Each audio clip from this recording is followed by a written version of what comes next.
20वीं सदी की शुरुआत के भारत में। हाँ, एक ऐसा दौर जब माहौल बिल्कुल गरमाया हुआ था। बिल्कुल, ब्रिटिश राज के खिलाफ गुस्सा था और एक नई राष्ट्रीय पहचान उभर रही थी। सही कहा। और इसी माहौल में गांधी जी की वापसी हुई। हाँ, और उन्होंने आज़ादी की लड़ाई को आप कह सकते हैं एक जन आंदोलन बना दिया।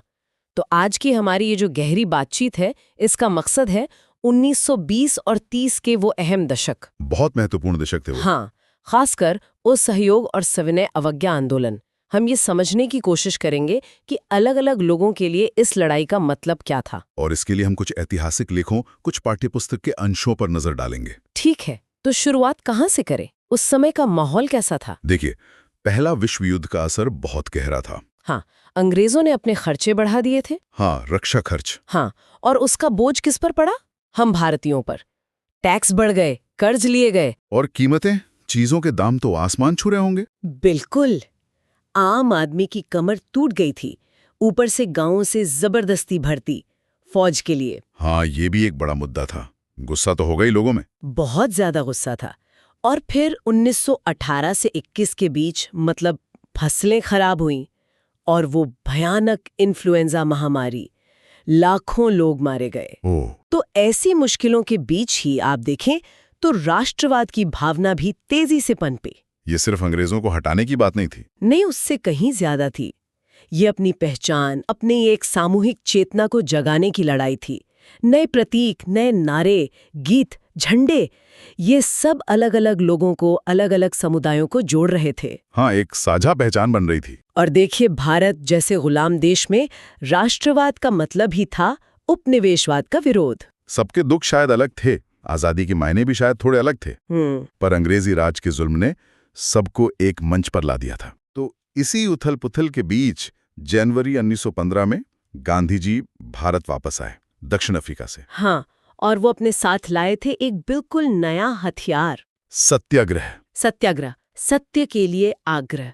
ये सिर्फ मतलब कोई तरीका नहीं था, ये एक पूरी सोच थी। क्या मतलब, इसे थोड़ा समझाएंगी? गांधी जी का मानना था कि अगर आपकी लड़ाई सच और इंसाफ के लिए है तो आपको शारीरिक बल की जरूरत नहीं जालिम से लड़ने के लिए। अच्छा। आपकी सच्चाई में ही इतनी ताकत है।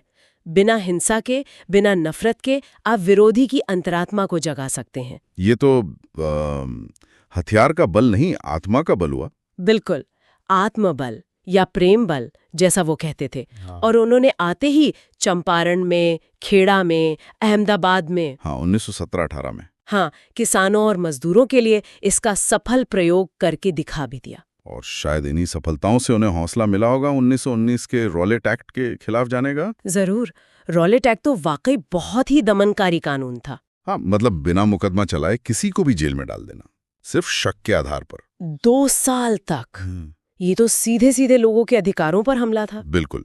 तो गांधी जी ने इसके खिलाफ राष्ट्रव्यापी सत्याग्रह का आह्वान किया, 6 अप्रैल 1919। हाँ, और इसका असर बहुत जबरदस्त हुआ। शहरों में जुलूस निकले, दुकानें बंद हुईं, हड़तालें हुईं। लेकिन सरकार तो चुप नहीं बैठी होगी। सरकार बौखला गई, नेताओं की गिरफ्तारियां शुरू हुई। गांधी जी को दिल्ली आने से रोका गया। अमृतसर में माहौल बिगड़ा, पुलिस ने गोली चलाई शांतिपूर्ण जुलूस पर। और फिर आया जलियांवाला बाग, 13 अप्रैल, बैसाखी का दिन। वो काला दिन। जनरल डायर, उसने बाग का एक ही रास्ता था, उसे बंद करवाया और हजारों निहत्थे लोगों पर, औरतों बच्चों पर अंधाधुंध गोलियां चलवाईं। सैकड़ों लोग मारे गए। और डायर ने बाद में कहा भी कि उसका मकसद नैतिक प्रभाव पैदा करना था। हाँ, मतलब डर पैदा करना, आतंक फैलाना। इसके बाद सरकार का जुल्म और बढ़ा। बहुत ज्यादा। लोगों को जमीन पर नाक रगड़वाई, सड़कों पर घसीटा गया, साहिबों को सलाम करने को मजबूर किया गया, कोड़े मारे गए, गांव पर बम तक गिराए गए। इतनी हिंसा? इसी बढ़ती हिंसा को देखकर गांधी जी ने आंदोलन वापस ले लिया। ये एक बड़ा सबक रहा होगा, शायद उन्हें समझ आया कि अकेले चलने से बात नहीं बनेगी। बिल्कुल, गांधी जी समझ गए थे कि हिंदू मुस्लिम एकता के बिना कोई बड़ा आंदोलन सफल नहीं हो सकता। और यहीं पर खिलाफत का मुद्दा सामने आया। हाँ, पहले विश्व युद्ध में तुर्की हार गया था और तुर्की का सुल्तान उस समय दुनिया भर के मुसलमानों का खलीफा माना जाता था, आध्यात्मिक प्रमुख। हाँ, तो अफवाहें थीं कि अंग्रेज उस पर बहुत सख्त शर्तें लगाने वाले हैं। इससे भारत के मुसलमान बहुत नाराज थे। उनकी धार्मिक भावनाएं आहत हुई होंगी। बिल्कुल। तो खलीफा की शक्तियों को बचाने के लिए बॉम्बे में मार्च 1919 में एक खिलाफत कमेटी बनी। इसमें कौन लोग थे? मोहम्मद अली, शौकत अली, ये बड़े नेता थे। उन्होंने गांधी जी से बात की और गांधी जी को इसमें एक मौका दिखा। हाँ, हिंदू मुस्लिम एकता का। उन्होंने कांग्रेस को राजी किया। हाँ। और सितंबर 1920 में कलकत्ता अधिवेशन में हाँ। ये तय हुआ कि कांग्रेस खिलाफत का समर्थन करेगी और स्वराज के लिए असहयोग आंदोलन शुरू करेगी। असहयोग, ये शब्द कैसे आया? मतलब इसके पीछे क्या तर्क था? ये गांधी जी की 1909 की किताब हिंदू स्वराज से आया। अच्छा। उनका कहना था कि भारत में अंग्रेजी राज इसलिए है क्योंकि हम भारतीय सहयोग कर रहे हैं। अच्छा, उनकी नौकरियां करके, उनके स्कूल कॉलेज जाकर, उनका सामान खरीद कर। अगर हम ये सहयोग बंद कर दें तो अंग्रेजी राज 1 साल में ढह जाएगा। यही थी असहयोग की सोच। और योजना क्या थी? कैसे करना था ये असहयोग? योजना थी कि लोग धीरे धीरे, मतलब चरणों में, सरकारी उपाधियां लौटाएंगे, नौकरियों से इस्तीफा देंगे, स्कूल, कॉलेज, अदालतें, काउंसिल चुनाव, इन सब का बहिष्कार करेंगे। और विदेशी चीजों का भी? हाँ, विदेशी चीजों का बहिष्कार। और अगर सरकार जबरदस्ती करे तो फिर सविनय अवज्ञा, यानी कानून तोड़ना। तो ये आंदोलन शुरू हुआ जनवरी 1921 में। हाँ, असहयोग खिलाफत आंदोलन। तो क्या ये पूरे देश में एक जैसा चला? मतलब क्या सबका अनुभव एक सा था? नहीं, यही तो बात है। इसमें बहुत सी विभिन्न धाराएं थीं, जैसा कि कहा जाता है। हर समूह के लिए स्वराज का मतलब थोड़ा अलग था। अच्छा, जैसे कि शहरों में क्या हुआ? शहरों में शुरुआत अच्छी हुई, मध्यम वर्ग शामिल हुआ। हजारों छात्रों ने स्कूल कॉलेज छोड़े, टीचर, वकील, सबने इस्तीफे दिए। चुनावों का बहिष्कार भी हुआ। हाँ, मद्रास को छोड़कर ज्यादातर जगह काउंसिल चुनावों का बहिष्कार हुआ। और आर्थिक मोर्चे पर तो असर जबरदस्त था। जैसे विदेशी कपड़ों की होली जलाई गई, शराब की दुकानों पर धरने दिए गए, विदेशी कपड़ों का आयात आधा हो गया। आधा? बाप रे। हाँ, इससे भारतीय कपड़ा मिलों और हथकरघों को फायदा हुआ। लेकिन ये जोश बना रहा। धीरे धीरे धीमा पड़ने लगा शहरों में। खादी का कपड़ा थोड़ा महंगा पड़ता था। हाँ, आम आदमी के लिए मुश्किल था। और अंग्रेजी संस्थानों के विकल्प में भारतीय संस्थान उतनी तेजी से बन नहीं पाए। तो लोग धीरे धीरे वापस लौटने लगे। ठीक है, ये तो हुई शहरों की बात। गांव में, देहातों में क्या तस्वीर थी? गांव में कहानी और भी अलग थी। वहां किसानों के, आदिवासियों के अपने पुराने संघर्ष थे, जो अब इस बड़े आंदोलन से जुड़ गए। जैसे? कोई उदाहरण? जैसे अवध में वहां बाबा रामचंद्र थे। वो पहले फिजी में बंधुआ मजदूर रह चुके थे। अच्छा। उन्होंने किसानों को जमींदारों और तालुकदारों के खिलाफ इकट्ठा किया। ये लोग बहुत ज्यादा लगान लेते थे, बेगार करवाते थे। बेगार मतलब बिना पैसे के काम। हाँ, तो किसानों की मांग थी लगान कम हो, बेगार खत्म हो, जमींदारों का सामाजिक बहिष्कार हो, नई धोबी बंद जैसे तरीके अपनाए गए। नेहरू जी भी गए थे वहां? हाँ, नेहरू जी गए। अवध किसान सभा बनी। कांग्रेस ने कोशिश की कि किसानों के इस आंदोलन को अपने साथ जोड़ा जाए। लेकिन कुछ दिक्कतें भी आईं। हाँ, कई बार किसान हिंसक हो जाते थे। जमींदारों के घरों पर हमले, बाजार लूटना, ये गांधी जी के अहिंसा के सिद्धांत से मेल नहीं खाता था। और कुछ लोग तो गांधी जी का नाम लेकर जमीन बांटने की बात भी करने लगे थे। हाँ, कि अब लगान नहीं देना, जमीन गरीबों में बटेगी। तो कांग्रेस नेतृत्व इससे थोड़ा असहज था। ठीक है, और आदिवासी इलाकों में वहां क्या चल रहा था? आंध्र प्रदेश की गुडेम पहाड़ियों को देखिए। वहां अंग्रेजों ने जंगल कानून सख्त कर दिए थे। मतलब जंगल में जाने पर रोक? हाँ, न लकड़ी काट सकते, न जानवर चरा सकते। रोजी रोटी का सवाल था। फिर उन्हें सड़क बनाने के लिए बेगार करने को कहा गया। तो उन्होंने विद्रोह कर दिया? हाँ, और उनके नेता थे अल्लूरी सीताराम राजू। बड़े करिश्माई व्यक्ति थे। लोग मानते थे कि उनके पास कुछ जादुई शक्तियां हैं। वो गांधी जी से प्रभावित थे? हाँ, खादी पहनने, शराब छोड़ने की बात करते थे। लेकिन उनका मानना था कि आजादी बल प्रयोग से ही मिलेगी, अहिंसा से नहीं। तो उन्होंने हिंसक रास्ता अपनाया। उनके लड़ाकों ने पुलिस थानों पर हमले किए, गुरिल्ला युद्ध छेड़ा। राजू 1924 में पकड़े गए और मारे गए, लेकिन लोकनायक बन गए। और असम के बागानों में, वहां मजदूरों के लिए स्वराज का क्या मतलब था? उनके लिए स्वराज का मतलब था उन बागानों की कैद से निकलना, अपने गांव वापस जाने की आजादी। उन्हें जाने नहीं दिया जाता था? नहीं, एक कानून था, इनलैंड इमिग्रेशन एक्ट 1859 का। वो उन्हें बागान छोड़ने से रोकता था। तो जब उन्होंने असहयोग के बारे में सुना तो हजारों मजदूरों को लगा कि गांधी राज आ रहा है। वो बागान छोड़कर अपने घरों की तरफ चल पड़े, लेकिन रास्ते में फंस गए। रेलवे स्टीमर वालों ने साथ नहीं दिया, पुलिस ने पकड़ा और बुरी तरह पीटा। ओह, तो ये साफ है कि स्वराज का नारा एक था पर मायने अनेक थे। बिल्कुल, हर कोई अपनी तकलीफों का हल गांधी जी के आंदोलन में देख रहा था, उसे अखिल भारतीय संघर्ष से जोड़ रहा था। लेकिन फिर फरवरी 1922 में चौरी चौरा की घटना हो गई। हाँ, उत्तर प्रदेश में एक शांतिपूर्ण जुलूस था, पुलिस ने गोली चला दी, भीड़ गुस्से में आ गई और थाने में आग लगा दी। हाँ, जिसमें कई पुलिस वाले मारे गए।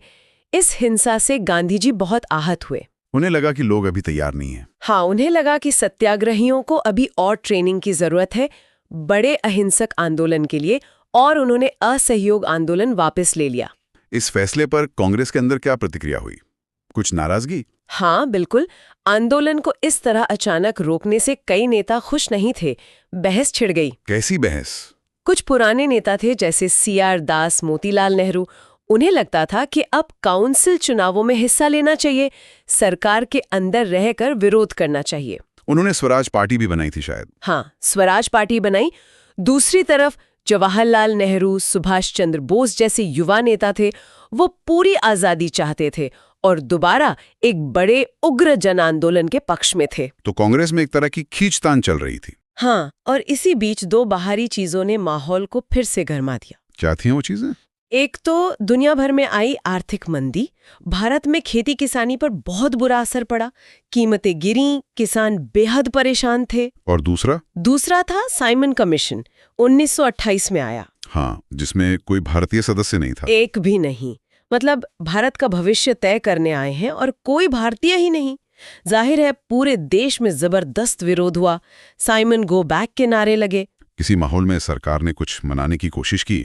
लॉर्ड इरविन ने कुछ कहा था। हाँ, वाइसरॉय लॉर्ड इरविन ने अक्टूबर 1929 में एक गोलमोल सा ऐलान किया, डोमिनियन स्टेटस का। मतलब पूरी आजादी नहीं, अंग्रेजी साम्राज्य के अंदर ही थोड़ी स्वायत्तता, और कहा कि इस पर बात करने के लिए लंदन में गोलमेज सम्मेलन होगा। लेकिन कांग्रेस अब शायद इससे ज्यादा चाहती थी। बिल्कुल। दिसंबर 1929 में लाहौर में कांग्रेस का अधिवेशन हुआ। अध्यक्ष थे जवाहरलाल नेहरू। और वहां क्या फैसला हुआ? वहां पूर्ण स्वराज का प्रस्ताव पास हुआ, पूरी तरह से आजादी। और ये भी तय हुआ कि 26 जनवरी 1930 को पूरे देश में स्वतंत्रता दिवस मनाया जाएगा। पूर्ण स्वराज, ये तो बहुत बड़ा लक्ष्य था। लेकिन आम लोगों को इससे कैसे जोड़ा जाए? ये तो एक अमूर्त विचार था। यहीं पर गांधी जी की नजर पड़ी नमक पर। नमक? हाँ, नमक ऐसी चीज जो अमीर गरीब हर कोई इस्तेमाल करता है, लेकिन सरकार ने उस पर टैक्स लगा रखा था, बनाने पर पाबंदी लगा रखी थी। हाँ, ये तो रोजमर्रा की जिंदगी से जुड़ा मुद्दा था। गांधी जी को लगा कि ये नमक टैक्स अंग्रेजी शासन का सबसे दमनकारी चेहरा है। उन्होंने 31 जनवरी 1930 को वाइसरॉय इरविन को एक चिट्ठी लिखी। उसमें क्या था? उसमें 11 मांगे थीं, कुछ आम हितों की, कुछ अलग अलग वर्गों की, लेकिन सबसे अहम मांग थी नमक टैक्स खत्म करने की। और ये एक अल्टीमेटम जैसा था। हाँ, कि अगर 11 मार्च तक मांगे नहीं मानी गईं तो सविनय अवज्ञा आंदोलन शुरू होगा। और इरविन वो बातचीत को तैयार नहीं हुए? नहीं, वो झुकने को तैयार नहीं थे। तो फिर शुरू हुई वो ऐतिहासिक यात्रा। हाँ, दांडी मार्च। हाँ, 12 मार्च 1930 गांधी जी अपने 78 भरोसेमंद साथियों के साथ साबरमती आश्रम से निकले। कहाँ के लिए? समुद्र तट पर बसे दांडी गांव के लिए। 240 मील की दूरी पैदल। 24 दिन लगे थे शायद। हाँ, 24 दिन। और रास्ते भर हजारों लोग उनसे जुड़ते गए। जहां रुकते सभा होती, गांधी जी लोगों को स्वराज का मतलब समझाते, शांति से अंग्रेजों की नाफरमानी करने को कहते। और 6 अप्रैल को दांडी पहुंचे। हाँ, और वहां पहुंचकर उन्होंने समुद्र का पानी उबाला और नमक बनाया। ये सीधे सीधे नमक कानून का उल्लंघन था। और इसी के साथ सविनय अवज्ञा आंदोलन की शुरुआत हो गई। बिल्कुल। ये असहयोग से कैसे अलग था? मतलब क्या फर्क था दोनों में? देखिए, असहयोग में मुख्य जोर था सहयोग ना करने पर। स्कूल छोड़ो, नौकरी छोड़ो, विदेशी चीजें मत खरीदो। ठीक है। लेकिन सविनय अवज्ञा में कानूनों को तोड़ने का आह्वान था। ये ज्यादा सीधा टकराव था। तो लोगों ने क्या किया? देश भर में नमक कानून तोड़ा गया, विदेशी कपड़ों का बहिष्कार हुआ, शराब की दुकानों पर धरने दिए गए, किसानों ने लगान और चौकीदारी टैक्स देने से मना कर दिया। गांव के अधिकारियों ने भी इस्तीफे दिए। हाँ, और आदिवासी इलाकों में लोगों ने जंगल कानूनों को तोड़ा। तो सरकार की प्रतिक्रिया क्या रही? वो चुप तो नहीं रही होगी। बिल्कुल नहीं, सरकार ने बहुत सख्ती दिखाई। एक एक करके कांग्रेस नेताओं को गिरफ्तार किया गया। अब्दुल गफ्फार खान की गिरफ्तारी पर पेशावर में हिंसा हुई थी। हाँ, और जब गांधी जी गिरफ्तार हुए तो शोलापुर में मजदूरों ने सरकारी इमारतों पर हमला बोल दिया। शांति से प्रदर्शन कर रहे लोगों पर भी लाठियां बरसाई गई। महिलाओं और बच्चों को भी पीटा गया। हाँ, और करीब 1 लाख लोग गिरफ्तार किए गए। माहौल फिर से बहुत तनावपूर्ण हो गया था। हाँ, और इसी माहौल में गांधी जी ने फिर से आंदोलन रोका। 5 मार्च 1931 को वाइसरॉय इरविन के साथ एक समझौता हुआ, गांधी-इरविन पैक्ट। हाँ, इसमें तय हुआ कि सरकार राजनीतिक कैदियों को रिहा करेगी और गांधी जी लंदन में होने वाले दूसरे गोलमेज सम्मेलन में हिस्सा लेंगे। लेकिन वो सम्मेलन भी तो असफल रहा था। हाँ, गांधी जी लंदन गए दिसंबर 1931 में, लेकिन बातचीत किसी नतीजे पर नहीं पहुंची। वो बहुत निराश होकर लौटे। और यहाँ भारत में? यहाँ आकर देखा तो सरकार ने फिर से दमन का नया दौर शुरू कर दिया था। गफ्फार खान, नेहरू सब जेल में थे। कांग्रेस को गैर कानूनी घोषित कर दिया गया था। तो गांधी जी ने फिर से आंदोलन शुरू किया? हाँ, सविनय अवज्ञा आंदोलन दोबारा शुरू किया, लेकिन अब वो पहले वाली बात नहीं थी। धीरे धीरे 1934 तक आंदोलन लगभग खत्म सा हो गया। तो अगर हम इस पूरे दौर को देखें, असहयोग से सविनय अवज्ञा तक, तो ये सवाल मन में आता है कि असल में कौन लोग थे जो इसमें शामिल हुए, और क्या सबके लिए स्वराज का मतलब एक ही था? ये बहुत ही अहम सवाल है, क्योंकि तस्वीर उतनी सीधी नहीं है। जैसा हमने पहले भी बात की, अलग अलग समूहों की वजह, उनकी उम्मीदें सब अलग अलग थीं। जैसे कि अमीर किसान, पाटीदार, जाट। हाँ, गुजरात के पाटीदार, यूपी के जाट, ये इसलिए जुड़े क्योंकि व्यापार में मंदी थी, कीमतें गिर रही थीं और सरकार लगान कम करने को तैयार नहीं थी। तो उनके लिए स्वराज मतलब कम लगान? मोटे तौर पर हाँ, लेकिन जब 1931 में आंदोलन रुका और लगान कम नहीं हुआ तो उन्हें बड़ी निराशा हुई। इसलिए 1932 में जब आंदोलन दोबारा शुरू हुआ तो कई ने हिस्सा लेने से मना कर दिया। और गरीब किसान, जो शायद जमींदारों के खेतों पर काम करते थे, उनकी दिलचस्पी लगान माफी में ज्यादा थी। वो किराया नहीं चुका पा रहे थे। वो अक्सर ज्यादा रैडिकल आंदोलनों में शामिल हुए, जिनका नेतृत्व कभी-कभी समाजवादी या कम्युनिस्ट कर रहे थे। कांग्रेस का क्या रुख था इन नो रेंट अभियानों पर? कांग्रेस थोड़ी हिचकिचाती थी। उसे डर था कि अगर वो किराया न देने वाले आंदोलनों का खुलकर समर्थन करेगी तो अमीर किसान और जमींदार नाराज हो जाएंगे, जो उसे चंदा भी देते थे। तो गरीब किसानों और कांग्रेस के बीच रिश्ता थोड़ा कह सकते हैं अनिश्चित सा रहा। अच्छा, अब शहरों की तरफ देखें तो व्यापारी वर्ग, उद्योगपति, उनका क्या रवैया था? शुरुआत में उन्होंने काफी समर्थन दिया। वो अंग्रेजों की उन नीतियों से परेशान थे जो उनके व्यापार में बाधा डालती थीं। वो चाहते थे कि विदेशी चीजों का आयात रुके, उन्हें सुरक्षा मिले। उन्होंने आर्थिक मदद भी की? हाँ, पुरुषोत्तम दास ठाकुरदास, जी.डी. बिड़ला जैसे बड़े उद्योगपतियों ने आर्थिक मदद दी। आयातित माल खरीदने बेचने से इनकार किया। फिक्की जैसा संगठन भी 1927 में बना। उनके लिए स्वराज का मतलब था व्यापार के लिए आजादी। हाँ, कि बिना रोक टोक व्यापार और उद्योग फले फूले। लेकिन जब आंदोलन लंबा खिंचा, हिंसा हुई और कांग्रेस में समाजवाद का प्रभाव बढ़ने लगा, तब वो डर गए। हाँ, उन्हें लगा कि इससे व्यापार में बाधा आएगी, उग्रवाद बढ़ेगा, तो उनका उत्साह कम हो गया। और औद्योगिक मजदूर वर्ग, उनकी भागीदारी कैसी रही? उनकी भागीदारी अगर नागपुर जैसे कुछ इलाकों को छोड़ दें तो बहुत बड़े पैमाने पर नहीं थी। क्यों? शायद इसलिए कि उद्योगपति कांग्रेस के नजदीक आ रहे थे, तो मजदूर थोड़ा दूर महसूस कर रहे थे। हाँ, कुछ ने बहिष्कार आंदोलनों में हिस्सा लिया या अपनी कम तनख्वाह और खराब काम की स्थितियों के खिलाफ आवाज उठाई। कांग्रेस ने उनकी मांगों को कितना उठाया? कांग्रेस यहाँ भी थोड़ी हिचक रही थी। उसे डर था कि मजदूरों की मांगों को ज्यादा उठाने से उद्योगपति नाराज हो सकते हैं और साम्राज्यवादी विरोधी लड़ाई बढ़ सकती है। और महिलाएं, उनकी भागीदारी तो जबरदस्त थी, है ना? हाँ, ये इस दौर की एक बहुत बड़ी और महत्वपूर्ण बात थी। महिलाओं ने बड़े पैमाने पर हिस्सा लिया। गांधी जी के आह्वान पर? हाँ, उनके आह्वान पर हजारों औरतें घरों की दहलीज लांग कर बाहर निकलीं, जुलूसों में शामिल हुई, नमक बनाया, विदेशी कपड़ों और शराब की दुकानों पर धरने दिए, जेल गईं। ये कौन थी ज्यादातर? शहरी इलाकों में ज्यादातर ऊंची जातियों की पढ़ी लिखी महिलाएं थीं। ग्रामीण इलाकों में अमीर किसान परिवारों की महिलाएं। उन्होंने देश सेवा को एक पवित्र कर्तव्य समझा। लेकिन क्या इससे उनकी सामाजिक स्थिति में कोई बड़ा बदलाव आया या कांग्रेस में उनकी भूमिका बढ़ी? देखिए, भागीदारी बहुत बड़ी थी, लेकिन महिलाओं की स्थिति को लेकर सोच में कोई क्रांतिकारी बदलाव नहीं आया। गांधी जी खुद भी मानते थे कि औरत की मुख्य भूमिका घर संभालना, अच्छी माँ और पत्नी बनना है। और कांग्रेस संगठन में? कांग्रेस संगठन में भी उन्हें कोई बड़े अधिकार वाले पद देने में हिचक थी। उनकी उपस्थिति ज्यादातर प्रतीकात्मक ही रही। तो एक तरफ इतनी व्यापक भागीदारी, लेकिन कुछ समूह ऐसे भी थे जो इस आंदोलन से या तो दूर रहे या खुद को कटावा महसूस कर रहे थे। ये आंदोलन की सीमाएं थीं? बिल्कुल, ये आंदोलन की सीमाएं थीं। एक बहुत बड़ा और महत्वपूर्ण समूह था देश के दलितों का, जिन्हें उस समय अछूत माना जाता था। कांग्रेस का रवैया उनके प्रति कैसा था शुरू में? कांग्रेस ने लंबे समय तक उनकी तरफ ध्यान नहीं दिया था।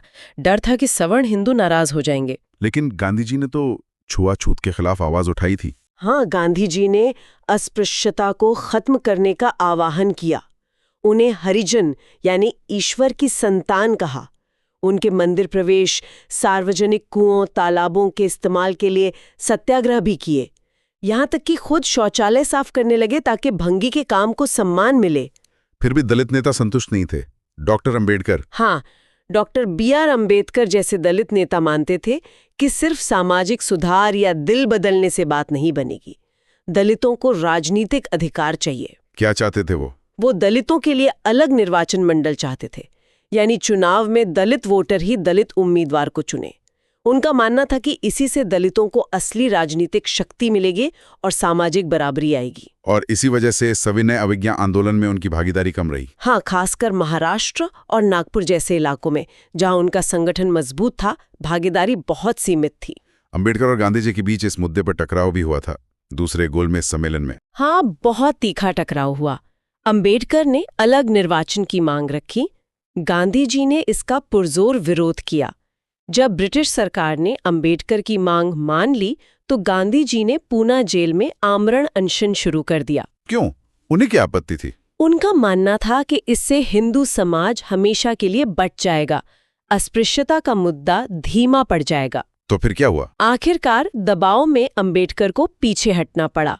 पूना पैक्ट हुआ सितंबर 1932 में। उसमें क्या तय हुआ? उसमें दलितों के लिए प्रांतीय और केंद्रीय विधायिका में सीटें आरक्षित कर दी गईं, लेकिन चुनाव संयुक्त निर्वाचन मंडल के तहत ही होना था। मतलब वोट सब लोग देंगे। लेकिन क्या इससे दलित आंदोलन और कांग्रेस के बीच की दूरी मिटी? नहीं, वो शक और एक तरह की दूरी बनी रही। दलित आंदोलन कांग्रेस के नेतृत्व वाले राष्ट्रीय आंदोलन को संदेह की नजर से देखता रहा। दलितों के अलावा क्या मुस्लिम समुदाय भी आंदोलन से कुछ अलग थलग महसूस कर रहा था? हाँ, ये भी एक बड़ी सीमा थी। खिलाफत आंदोलन जब ठंडा पड़ गया, उसके बाद से मुसलमानों का एक बड़ा तबका कांग्रेस से कटा हुआ महसूस करने लगा। क्यों? क्या वजह थी? उन्हें लगने लगा था कि कांग्रेस अब हिंदू हितों की तरफ ज्यादा झुक रही है। खासकर 1920 के दशक के मध्य से, जब कांग्रेस हिंदू महासभा जैसे हिंदू राष्ट्रवादी संगठनों के ज्यादा करीब दिखने लगी। और हिंदू मुस्लिम संबंधों पर इसका क्या असर पड़ा? रिश्ते बिगड़ने लगे। कई शहरों में सांप्रदायिक टकराव और दंगे हुए। हर दंगे के साथ दोनों समुदायों के बीच फासला बढ़ता गया। कोई सुलह की कोशिश नहीं हुई? कोशिश हुई। 1927 में कांग्रेस और मुस्लिम लीग ने एक बार फिर एकता बनाने की कोशिश की। लगा कि बात बन जाएगी, लेकिन बात अटक गई। भविष्य की विधानसभाओं में प्रतिनिधित्व के सवाल पर मोहम्मद अली जिन्ना मुसलमानों के लिए अलग निर्वाचन छोड़ने को तैयार थे अगर मुसलमानों को केंद्रीय असेंबली में आरक्षित सीटें मिले और मुस्लिम बहुल प्रांतों जैसे बंगाल और पंजाब में आबादी के अनुपात में प्रतिनिधित्व मिले। तो इस पर सहमति क्यों नहीं बनी? क्योंकि हिंदू महासभा के M.R. जयकर जैसे नेताओं ने इसका कड़ा विरोध किया, तो समझौते की उम्मीद खत्म हो गई। तो जब सविनय अवज्ञा आंदोलन शुरू हुआ, तब तक दोनों समुदायों के बीच शक और अविश्वास का माहौल काफी गहरा हो चुका था। कांग्रेस से कटे हुए मुसलमान आंदोलन के प्रति बहुत उत्साहित नहीं थे। उन्हें क्या डर था? कई मुस्लिम नेताओं और बुद्धिजीवियों को चिंता थी कि आजाद भारत में जहां हिंदू बहुमत में होंगे, वहां मुसलमानों की संस्कृति और पहचान कहीं दब न जाए। अल्पसंख्यक होने का डर था। इसी संदर्भ में सर मोहम्मद इकबाल का भी जिक्र आता है। हाँ, 1930 में मुस्लिम लीग के अध्यक्ष के तौर पर उन्होंने मुसलमानों के राजनीतिक हितों की रक्षा के लिए अलग निर्वाचन मंडल की जरूरत पर जोर दिया था। उन्होंने इसे भारत के अंदर एक मुस्लिम भारत की राजनीतिक इकाई बनाने के लिए जरूरी बताया। बाप रे, इतने सारे मतभेद, अलग अलग उम्मीदें, डर, आशंकाएं, इसके बावजूद वो कौन सी डोर थी जो लोगों को एक राष्ट्र के तौर पर बांध रही थी? ये अपनेपन की भावना, ये राष्ट्रीय पहचान कैसे बन रही थी? हाँ, ये बहुत दिलचस्प सवाल है।